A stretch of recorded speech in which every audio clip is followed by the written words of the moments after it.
त्याचसोबत आमचे सगळे शिवसेनेचे जे वरिष्ठ नेते आहेत, कार्यकर्ते आहेत, सहकारी आहेत, युवासेना असेल, युवती सेना असेल, सगळ्यांचेच मित्र पक्षांचे देखील आभार मानतो। आज वर्णित विजय झालेला आहे। आपण पाहता अनेक ठिकाणी जिथे जिथे आम्ही निष्ठावंत म्हणून काम केलं, सगळ्यांचा तो विजय झालेला आहे।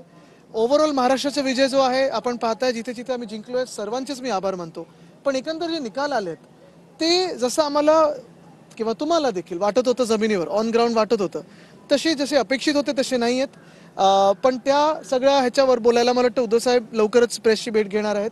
आत्ता मी जे इथे आलोय तो फॉर्म घ्यायला आलेलो आहे। सगळ्यांचेच आभार मानतो, पोलिसांचे आभार मानतो, यंत्रणेचे आभार मानतो आणि सर्टिफिकेट जे मिळाले मला ते मला वाटतं आता आहे मागे आहे, पण हेच सगळे सोबत आहेत आमच्या। मुंबईच्या निकालाबद्दल काय सांगाल? आता सगळं थोडं चालू दे, अजून काही काही ठिकाणी फायनल निकाल येत आहेत। संजय राऊत असं म्हणाले की हे निकाल आम्ही मानायला तयार नाही। बघा, एक नक्की आहे की ह्याच्यात महाराष्ट्राने मतदान केले की ईव्हीएमनी केलंय, हा एक मोठा प्रश्न आहेच। पण त्या सगळ्यावर मला वाटतं नंतर आम्ही चर्चा करूच। आता जे आहे ते आता जो निकालाचा एक आढावा घेतोय आणि त्याच्यानंतर आम्ही बोलू। लोकसभेनंतर कुठेतरी एक आपण ग्राउंडला उतरायला कमी पडलो किंवा काही असं वाटतंय? नाही, मला वाटतं आपण पण पाहत असाल, हाच महाराष्ट्र ज्यांनी आम्हाला लोकसभेत आशीर्वाद दिले, हाच महाराष्ट्र ज्याच्यात आपण पाहतो संपूर्ण महाराष्ट्रात एक साधारणपणे आपले लाट दिसत होते आणि जे निकाल आम्हाला अपेक्षित होते किंवा सर्वांनाच अपेक्षित होते, मला वाटत नाही तसे ते आलेले आहेत। हे मान्य करून पुढे चाललं लागेल।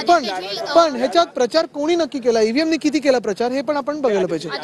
काँग्रेसचे दिग्गज नेते पडलेले आहेत, जे मुख्यमंत्री पदाचे चेहरे, अशी चर्चा सुद्धा सुरू झालेली होती। बघा, एक आहे की ह्याच्यात नक्कीच म्हणून मी सांगितलं ना की जे अपेक्षित निकाल होते, जे आपण 100% पकडून चाललेलो किंवा जे आपल्याला वाटत होतं की लोक इथे उभे राहतील आपल्यासोबत, हा निकाल आजच्यासारखा अपेक्षित नव्हता आणि म्हणून ह्याच्यावर थोडी चर्चा, ह्याच्यावर थोडं टेक्निकल गोष्टीवर चर्चा होणं गरजेचं आहे।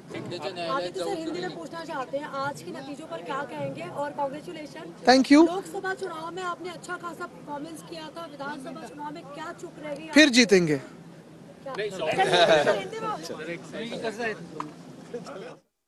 मतदान केलंय की ईव्हीएमने मतदान केलंय असा प्रश्न उपस्थित केलाय आदित्य ठाकरे यांनी। ईव्हीएमने किती प्रचार केलाय ते पण बघावं लागेल असंही आदित्य ठाकरे यांनी म्हणत प्रक्रियेवर प्रश्नचिन्ह उपस्थित केलाय। अपेक्षित होते तसे निकाल आले नाहीत असं देखील आदित्य ठाकरे यांनी म्हटलेलं आहे आणि त्यांचं शेवटचं वाक्य म्हणजे फिर जीतेंगे आणि त्याच्या